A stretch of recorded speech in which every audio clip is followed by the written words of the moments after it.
لو فاكر ان الدايت الصح انك تقلل كميات اكل وتقطع نشويات، يبقى انت اكيد غلطان.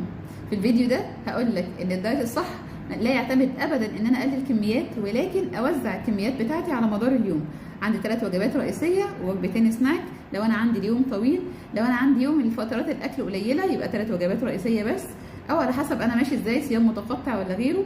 المهم ان انا اوزع وجباتي على مدار اليوم، واوزع الحصص بتاعه الوجبه على المكونات الرئيسيه، سواء نشويات معقده او دهون صحيه او بروتين.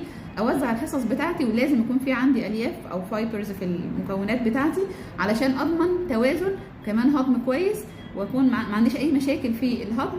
وجود الالياف مهم جدا، يعني ما ينفعش اكل وجبه من غير ما يكون في عندي الياف. الفطار احط فيه خيار او خس، الغداء طبق سلطه او خضار، والعشاء يكون عندي بروتين ويكون معاه حاجه خفيفه. يعني انا ممكن اكل معاه خيار، ممكن احط فيه بذور شيا. لازم يكون عندي فايبرز بشكل ما علشان اضمن ان الهضم بتاعي يكون سلس وما يبقاش عندي مشاكل في الهضم خلال فتره الدايت. لو جربت دايت وقللت فيه كميات وحصل لك مشاكل، ابعت لي في الكومنتات.